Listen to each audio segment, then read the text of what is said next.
They say the deepest wounds come from those you love most. On Christmas Eve, as snow blanketed the home I'd spent decades building, my son Mark served me the cruelest gift of all the truth about what I'd become in his eyes. Face it, Dad, you're nothing but a freeloader now. The words didn't just break my heart.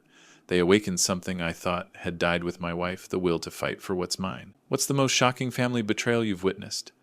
Do some betrayals go too deep to forgive? Share your thoughts and comment where you're listening from. The house at 1247 Maple Street in Oakwood, Ohio, glowed with Christmas warmth. I had prepared everything myself: the glazed ham, sweet potatoes, green bean casserole. The good china that belonged to my late wife Margaret sparkled under the chandelier light. Everything perfect for what should have been a sacred family meal. My granddaughter Sophia, 16 and beautiful like her grandmother, had helped arrange the nativity scene earlier. "Grandpa Richard, this is my favorite part of Christmas," she had whispered, her dark eyes sparkling. That memory felt precious now, knowing what was coming. The dining room held 4 of us. Mark, my 45-year-old son, sat at the head of the table, a position I had surrendered to him years ago. His wife, Amy, 42 and always impeccably dressed, wore that practiced smile like armor. After 18 years in our family, something felt different about her tonight. Colder. Sophia chattered about her school's Christmas play, filling the silence that Mark and Amy created. I watched my granddaughter's animated face, remembering when she used to sit on my lap during these dinners, sneaking extra rolls when she thought no one was looking. "The turkey at the Hendersons was dry as cardboard," I said, attempting conversation. "Good thing we stick with ham." Mark set down his fork with unnecessary force. The sound echoed in the suddenly quiet room. Amy's smile flickered, and I caught something in her eyes: anticipation, maybe satisfaction. "Dad," Mark said, his voice carrying unfamiliar weight. "We need to talk." Sophia looked up, sensing the shift. Her fork hovered midway to her mouth. "Can't it wait until after dinner?" I asked, though dread was already tightening my chest. Mark leaned back, studying me with cold, calculating eyes. "Amy and I have been discussing this house, the situation, as if my presence in the home I built with my own hands was a problem to be solved. Mark, it's Christmas Eve, which makes it perfect for honesty." He glanced at Amy, who gave him an almost imperceptible nod. "Face it, Dad, you're nothing but a freeloader now." The words hit like a physical blow. Sophia's fork clattered to her plate, her face draining of color. Silence followed, broken only by distant Christmas carols from the neighbor's house. I stared at my son, searching for the boy I had raised, the child who crawled into bed during thunderstorms, who cried when his goldfish died, who hugged me tight when I taught him to ride a bicycle. That boy was gone, replaced by this stranger who could speak such cruelty on the holiest night. Sophia's eyes filled with tears. "Dad, how could you say that to Grandpa?" Mark didn't even look at his daughter. His gaze remained fixed on me, waiting for me to crumble. I stood slowly, my chair scraping against the hardwood floor I had installed 20 years ago. The pocket watch my father gave me ticked steadily, marking seconds that felt like eternities. "Excuse me," I said quietly, my voice steady despite the storm in my chest. I walked away from the perfect Christmas dinner, away from the son who had shattered my heart. Behind me, Sophia's voice shook with tears and anger. "How could you do that to him?" On Christmas Eve, I closed the door to my study, finally alone with the terrible realization that the battle for my dignity was only beginning. The silence in my study felt crushing. I sat in the leather chair Margaret had given me, staring at our wedding photograph from 1979. Her radiant smile mocked the darkness that had just invaded our home. If she were here, what would she say about the man our son had become? I opened my desk drawer and pulled out the wooden box containing construction receipts, mortgage papers, bank statements. Every nail, every board, every dollar, all mine. 30 years of factory work, double shifts, sacrificed weekends to build something lasting for my family. The memories flooded back. Mark at 5, helping me plant the oak tree, his small hands covered in dirt. Mark at 10, painting the porch beside me. Mark at 16, proudly showing his first girlfriend around his dad's house. When had gratitude turned to entitlement? When had love become conditional? Margaret's voice echoed. "Richard, that boy worships you. He'll always be your little boy." She had been wrong. A soft knock interrupted my thoughts. Sophia stood in the doorway, eyes red from crying, wearing reindeer pajamas that reminded me she was still my little girl despite being 16. "Grandpa, can I come in?" I nodded. She sat on the small stool beside my chair, the same spot where she once listened to bedtime stories. "I'm sorry about what Dad said. It was horrible and wrong." I took her warm hand. "Not your fault, sweetheart, but it is. Kind of." She wiped her nose. "I heard them talking last week. Dad and Mom said you don't contribute enough, that the house is too big for one old man, that they could do more with it, their future, in my house." Something shifted inside me, hurt transforming into determination. Margaret used to say I was too patient, that sometimes a man had to fight for what was right. "Grandpa, you're not a freeloader," Sophia said fiercely. "You cook, clean, fix everything. You pay for my school supplies and soccer cleats. You make this feel like home." I squeezed her hand. "Thank you, Sophia. I want to help you. Whatever they're planning, I want to help you stop them." I studied her face, Margaret's eyes, my stubborn chin, and a fire that reminded me of myself at her age. This child was willing to stand with me when my own son had turned away. "It might get difficult. Family fights always are. I don't care. You're my grandpa. You taught me right from wrong, and what they're doing is wrong." For the first time since Margaret's death, I wasn't alone. This 16-year-old girl was offering to be my ally in a battle I was only beginning to understand. "All right," I said quietly. "If you're sure, we'll face it together." Sophia smiled through her tears. For the first time since those cruel words at dinner, I felt hope. The battle for my dignity had begun, but I wouldn't fight alone. Outside, snow continued falling, but inside this room, something had awakened the will to fight, and the knowledge that sometimes the most unexpected allies come in the smallest packages. The war for my home, my dignity, my very identity, was about to begin, and I had just gained my most precious ally. The next morning, I sat at my kitchen table with cold coffee, staring at the phone. Sophia had left for school after squeezing my shoulder and whispering, "We're in this together, Grandpa." Her words gave me courage for the call I needed to make. Tom Wilson had been my lawyer for 20 years, and my friend even longer. He had handled my will, property transfers, helped me after Margaret's death. If anyone could protect what was mine, it would be Tom. I dialed his office. Mrs. Patterson, his secretary, recognized my voice immediately. "Richard, how was your Christmas?" I couldn't answer honestly. "Fine. Is Tom available? I need legal advice urgently." "Of course. Let me put you through." Tom's familiar voice boomed through the receiver. "Richard, good to hear from you, old friend. What can I do for you?" "Tom, I need help. It's about Mark in the house. Things have gotten complicated." A pause. Too long. When Tom spoke again, his voice had changed, careful, measured. "What kind of complications?" I told him everything. The cruel words at Christmas dinner, Mark's plans to push me out, Amy's cold stares.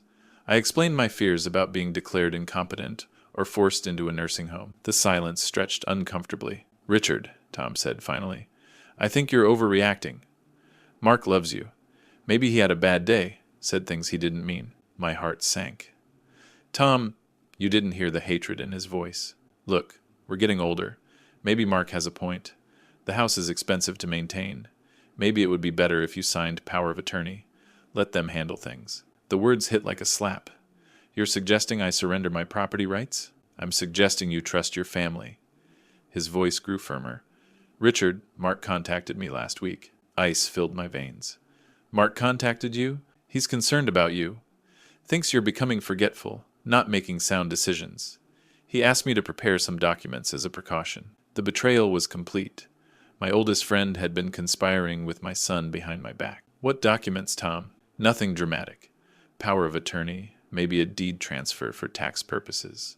Mark explained how difficult it's been financially with you living there without contributing. "Without contributing. In my own house." "Tom, whose side are you on?" "I'm being practical, Richard. Mark wants to take care of you, handle the responsibilities. You just sign a few papers." "What did Mark pay you for this advice?" The silence confirmed everything. "You're being paranoid, Richard. Mark wants what's best." "No, Tom. He wants what's best for him. And apparently, so do you." I hung up before he could respond. My hands shook as I set the receiver down. In 24 hours, I had lost my son's respect and my oldest friend's loyalty. The two men I trusted most had conspired against me. I sat alone in my kitchen, surrounded by silence that felt suffocating. Outside, yesterday's snow melted into dirty slush, a perfect metaphor for how my world had changed overnight. For the first time in 72 years, I felt completely, utterly alone. But as I stared at the phone, something hardened inside me. They thought I was weak, defeated, ready to surrender. Tom Wilson, who once watched my back in combat, was now stabbing me in it for money. They had no idea that the most dangerous man is one who has been pushed beyond his breaking point, who has nothing left to lose except his dignity, and I wasn't ready to lose that. The war they had started was about to become very real. They wanted to see what this old man was capable of. They were about to find out. That evening, Sophia found me in my study, still reeling from Tom's betrayal. The photograph of Margaret sat on my desk like a silent witness to my despair. "Grandpa?" She knocked softly. "You look terrible." I managed a weak smile. "I called my lawyer today. Turns out your father got to him first." Sophia's eyes flashed with anger. "Dad's been planning this for weeks, hasn't he? Seems that way." She sat on her usual stool, leaning forward with fierce determination. "Then we need to be smarter than them. And I have an idea." Over the next 3 days, Sophia became my secret weapon. She was invisible to Mark and Amy, just a teenager with her phone and homework. They had no idea she was documenting their every move. Sophia overheard Mark's phone calls with Tom Wilson, discussing timelines for legal documents. She noticed Amy researching nursing homes online. She discovered a real estate agent's business card in Mark's wallet. But the breakthrough came on Thursday night. Sophia burst into my study, her phone trembling in her hands. "Grandpa, I got it. I got everything." She had been doing homework in the living room when Mark and Amy started arguing, thinking she was wearing headphones. Instead, she had been recording. "Listen to this," she whispered, pressing play. Mark's voice was crystal clear. "The old man is more stubborn than we thought. Tom says he might not sign willingly. Then we force him," Amy replied coldly. "He's 72. How hard can it be to prove he's mentally incompetent?" My blood ran cold. "We need documentation," Mark continued. "Medical records, witnesses who can say he's confused or forgetful." "I've been keeping notes," Amy said. "Every time he repeats himself, forgets his keys. Dr. Martinez might help if we explain the situation." The recording captured 20 minutes of pure conspiracy. They discussed bribing my doctor, manipulating medical records, even staging incidents to make me appear dangerous to myself. "They want you declared mentally incompetent," Sophia whispered. "Then they can get power of attorney without your permission." The cruelty stole my breath. They didn't just want my house, they wanted to destroy my reputation, my dignity, my identity as a competent human being. "There's more," Sophia said, anger shaking her voice. "Mom called a real estate agent. They already got the house appraised. They're selling it the moment they get control. My home, Margaret's home, the place where Sophia took her first steps, where we celebrated every milestone. They wanted to sell it like it meant nothing. But Grandpa," Sophia gripped my hand, "we have proof now. Real evidence. We just need someone who'll fight for you." I stared at this brave girl who had risked everything to expose her own parents' betrayal. "We need a lawyer. A real one." Sophia's eyes brightened. "I already thought of that. Mrs. Rodriguez next door told me about a young lawyer who helped her son. She said this lawyer was honest, wouldn't take bribes." For the first time in days, hope flickered in my chest.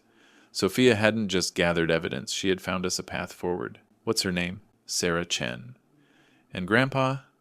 Sophia smiled through her tears. "Mrs. Rodriguez said she fights for people who can't fight for themselves." I pulled my granddaughter into a hug, this 16-year-old girl who had become my greatest ally.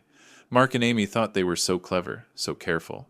They had no idea that their own daughter had just handed me the ammunition I needed to fight back. The war wasn't over. In fact, it was just beginning. The next morning, I sat on my front porch despite the January cold, Sophia's recording haunting my thoughts. My son's voice plotting my destruction with casual cruelty played over and over in my mind. "Richard, what are you doing out there in this weather?" Mrs. Rodriguez hurried across her yard with a steaming mug. Maria had been my neighbor for 25 years. After her husband Carlos passed, I had helped with repairs. She repaid me with tamales and genuine friendship. "Morning, Maria." I tried to smile, but she wasn't fooled. "Mijo, you look terrible. What's wrong?" She climbed my porch steps and handed me hot chocolate. "Family troubles." She sat beside me, studying my face with the intensity of someone who had raised 6 children. "It's Mark, isn't it?" I nearly choked. "What makes you say that?" "Honey, I've watched that boy since diapers. I saw how he changed after his promotion, how he started looking at this house like his prize instead of your home." "It's complicated, Maria." "No, it's simple. That's your house. You built it, paid for it. If Mark thinks he can push you around because you're older, he's wrong." Her voice carried fierce authority. The relief of having someone understand nearly brought tears. "He's got lawyers involved. People I trusted. Tom Wilson? When I nodded, she scowled. That man's gotten greedy. But not all lawyers are vultures, mijo. Sophia mentioned you knew someone. Sarah Chen? Maria's face lit up. That girl is an angel! She helped my grandson Miguel when his ex-wife tried stealing his children. Other lawyers wanted $5,000 up front. Sarah said if Miguel was telling truth, she'd fight for free. Did she win? Everything. Full custody. Child support. Know what she told Miguel when he tried paying extra? Justice isn't for sale. It's for everyone. Hope stirred in my chest. Think she'd help me? Help you? When I tell her what Mark's doing, she'll drive here herself. Maria stood, energized. Wait here. I'm calling now. She disappeared inside. Through her window, I watched her animated phone conversation, hands gesturing wildly. 20 minutes later, she returned with paper. Sarah Chen, attorney at law. She's expecting your call this afternoon. I told her about you, what a good man you are, how you helped after Carlos died. I took the paper with shaking hands. Maria, I don't know how to thank you. You don't thank family, Richard. That's what we are. She squeezed my shoulder. Sarah's got fire in her belly. She doesn't like bullies, especially ones who pick on elderly people. What if Mark has more money? Maria laughed, steel in her voice. You think Sarah cares about Mark's money? That girl grew up poor, worked through law school cleaning offices at night. She knows what fighting means. As she headed home, Maria called back. And Richard? Sophia's smart. Whatever evidence she gathered, Sarah will know what to do with it. I sat alone, holding Sarah Chen's number. For days, I'd felt abandoned by my son, betrayed by my friend. But Sophia's loyalty, Maria's fierce support, and now a lawyer who fought for justice over profit. Maybe I wasn't as alone as I thought. Mark had money, connections, corrupt lawyers. But I had something he'd forgotten, good people who still believed in doing right. Time to make the call that would change everything. That afternoon, I dialed Sarah Chen's number with trembling fingers. A warm voice answered immediately. Chen Law Office. This is Sarah. Miss Chen, this is Richard. Maria Rodriguez said you might help me. Mr. Richard, Maria told me about your situation. Can you come tomorrow morning, 10 o'clock? Her voice carried genuine concern, nothing like Tom Wilson's calculating tone. I'll be there. Sarah's office was in a modest downtown building, nothing like Tom's mahogany suite. Mismatched chairs filled the waiting room alongside legal aid pamphlets. When Sarah emerged to greet me, I understood why Maria trusted her. She was younger than expected, maybe 35, with intelligent eyes behind wire-rimmed glasses. Her handshake was firm, her smile genuine. She wore a simple blue suit that had seen better days, but carried herself with quiet confidence. Please come in, Mr. Richard. I made coffee. Her small office overflowed with law books and case files. On the wall hung her degree and a photo of elderly Asian parents. Maria shared some details, but I'd like to hear everything from you. I told her about Christmas Eve, Tom Wilson's betrayal, Mark's plans to declare me incompetent. Sarah listened intently, taking notes, her expression growing darker. This is elder abuse, she said finally. Financial exploitation plus emotional abuse. It's criminal. Can you help me? Mr. Richard, I specialize in these cases. Seniors targeted by family members, corrupt lawyers, anyone who thinks age makes people vulnerable. Her eyes flashed. They picked the wrong man to mess with. Sophia knocked on the door. Miss Chen? Grandpa said I should come. You must be Sophia. Please, sit. Sophia looked nervous but determined. I have something you need to hear. She played the recording of Mark and Amy's conspiracy. Sarah's face paled as she listened. When it ended, she leaned back, shaking her head. This is exactly what we need, Sophia. You've handed us a slam-dunk case. She looked at me. Mr. Richard, they've committed multiple felonies. Conspiracy, fraud, attempted elder abuse. This recording is admissible evidence. What happens now? We go on offense. I'm filing for emergency restraining orders to protect your medical records. I'm sending Tom Wilson a cease and desist letter and reporting him to the state bar for ethics violations. Sophia leaned forward. What about my parents? Sarah's expression softened. Sophia, I know this is hard, but they've committed serious crimes. The recording proves intent to defraud your grandfather through false medical claims. I don't want them in jail. I just want them to stop hurting Grandpa. We'll see what they choose when they realize they're caught. Sometimes people do the right thing. Sometimes they don't. She turned to me. Mr. Richard, this fight will get ugly. Mark and Tom won't go quietly. They'll try discrediting you, maybe Sophia. Are you prepared? I looked at my brave granddaughter, then thought of Margaret. Our home, the dignity they were trying to steal. Miss Chen, I've been pushed around enough. I'm ready to fight. Good. Sarah's smile turned fierce. Because we're going to destroy them legally, completely and thoroughly. She stood, extending her hand. Welcome to the fight, Mr. Richard. Don't worry about fees. This case is personal now. As we left, Sophia squeezed my arm. Grandpa, I think we found our champion. I looked back at the modest building where Sarah Chen practiced law with integrity over greed. Mark and Tom had money and connections. But we had something more powerful, truth, and a lawyer, unafraid to wield it like a sword. The real battle was about to begin. 3 days later, Sarah's legal papers had done their work. Restraining orders were in place. Tom Wilson was under investigation, and Mark's desperation showed in his non-stop phone calls, shifting from anger to pleading to threats. We need to settle this as a family before lawyers destroy everything, his last message had said. Sarah suggested we meet them head-on. Sometimes the only way to end a bully's reign is to face them with undeniable truth. On a cold Saturday morning, I sat in my living room with Sarah and Sophia beside me. Mark and Amy arrived precisely on time, faces masked with barely controlled fury. Tom Wilson slithered in behind them, avoiding my eyes. Dad, what's this about? Mark demanded, gesturing at Sarah. Who is she? I'm Sarah Chen, Mr. Richard's attorney. Please, sit down. Amy remained standing, arms crossed. We don't need lawyers for family discussions. Actually, you do, Sarah replied calmly, opening her briefcase. This stopped being family business when you decided to commit multiple felonies. Mark's face went pale. What are you talking about? Sarah pressed play on Sophia's recording. Mark and Amy's voices filled the room, crystal clear, discussing their plan to have me declared mentally incompetent, bribe my doctor, and sell my house. The silence that followed was deafening. That's taken out of context, Amy stammered. 20 minutes of detailed conspiracy is hard to misinterpret, Sarah replied. But let me replay my favorite part. She rewound to Amy's voice. How hard can it be to prove he's not mentally competent? Sophia spoke for the first time, her voice shaking with emotion. How could you, Mom? How could you talk about Grandpa like that? Amy's mask cracked. You little spy! You recorded your own parents? I recorded criminals, Sophia shot back. People plotting to steal from the man who gave them everything. Mark turned on me, face twisted with rage. You turned my daughter against me. You poisoned her mind. I didn't have to, I said quietly. You did that yourself with greed and cruelty. Tom Wilson finally spoke, voice weak. Richard, we can work this out. No need for criminal charges. Sarah laughed, a sound like breaking glass. Mr. Wilson, you're facing disbarment and possible jail time. You conspired to defraud an elderly client. The State Bar Association is very interested in your ethical violations. Tom's face went gray. I never meant. Mark said you were getting confused, that it was for your own good. Liar, Mark exploded. You came to me. You said Dad was a sitting duck, that we could clean up. The room erupted. Mark and Tom turned on each other, shifting blame.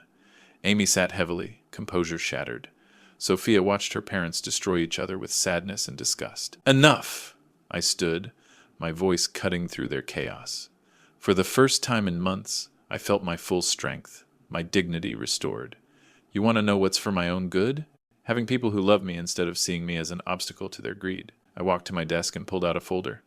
Tom, you'll be interested to know I've transferred the house into an irrevocable trust. Sarah helped me do it properly, legally, ethically. Something you forgot how to do. Mark's face went white. You can't do that. This house is my inheritance. Was your inheritance, I corrected. Before you decided I was nothing but a freeloader in my own home. Amy began crying tears of rage, not remorse. You're destroying this family. No, Sophia said, standing beside me. You destroyed it. Grandpa's just protecting what's left. Sarah closed her briefcase with a sharp snap. Here's what's happening. Mr. Wilson, you have 24 hours to withdraw from cases involving this family. Mark and Amy, 72 hours to find new living arrangements. You can't throw us out, Mark shouted. We have rights. Actually, you don't, Sarah replied. The trust documents are clear. Mr. Richard has sole discretion over occupancy. After what you've done, he's exercising that discretion. Mark looked at me with pure hatred. After everything I've done for you, this is how you repay me? Everything you've done for me? My voice rose for the first time. You mean Christmas Eve when you called me a freeloader? The weeks plotting to steal my home? Planning to have me declared incompetent? That's what you've done for me? The fight went out of him. He slumped in his chair, finally understanding his scheme hadn't just failed, it had backfired completely. 72 hours, Sarah repeated. After that, it becomes a police matter. As they filed out, broken and defeated, Tom Wilson paused at the door. Richard, I'm sorry. I never meant for it to go this far. Yes, you did, Tom. You just never meant to get caught. After they left, the house felt different. Cleaner, like poison had been drained from its walls. Sophia hugged me tightly. We did it, Grandpa.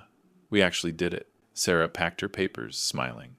Justice isn't always pretty, but it's always necessary. I looked around my living room, my home, finally and truly mine again. The battle was over. The war was won. 1 week later, the house felt like home again. Mark and Amy had moved out in sullen silence, taking only personal belongings. No forwarding address, no goodbye, no apology.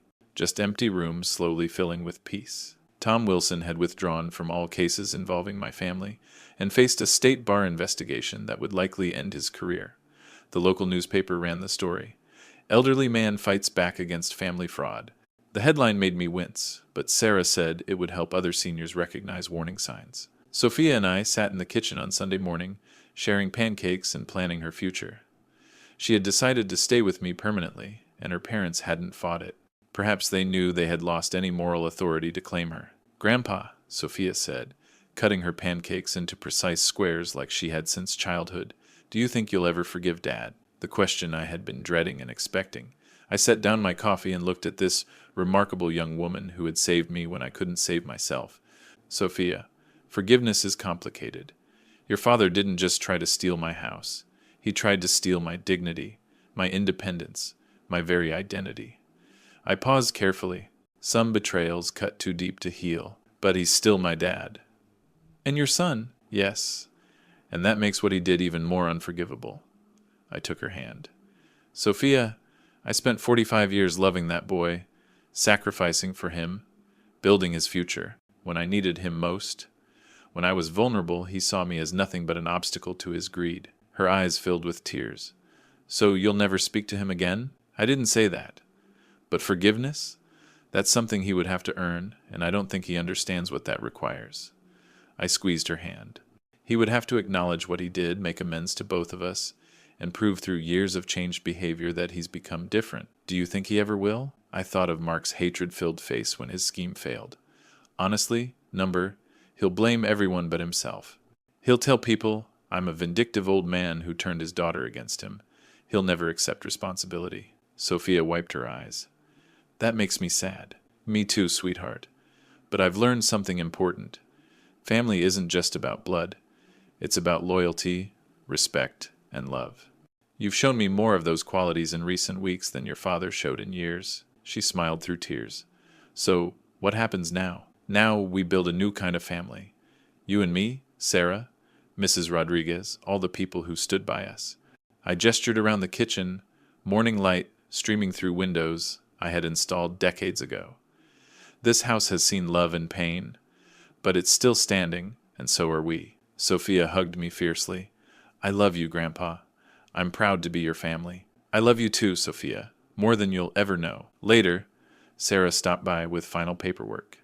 The trust was ironclad, my medical records protected, Tom Wilson's license under review. How are you feeling? She asked in my study. Relieved, vindicated, but also sad. I never wanted it to come to this. Mr. Richard, you didn't choose this fight. You just chose not to lose it. Sarah packed her briefcase. In my work, I see families destroyed by greed. But I also see people like you and Sophia, who remind me why I became a lawyer. To help people who can't fight for themselves, to prove that sometimes the good guys actually win. That evening, as Sophia did homework and I prepared dinner, I reflected on recent lessons. I had learned that silence can be strength, patience can be a weapon, and sometimes those who claim to love you most understand you least. But I had also learned that real love shows up unexpectedly, in a 16-year-old's courage, in a neighbor's fierce loyalty, in a lawyer's integrity, in a community rallying around an old man refusing to surrender his dignity. Mark had called me a freeloader, a burden, dead weight. He was wrong about everything. I wasn't a burden.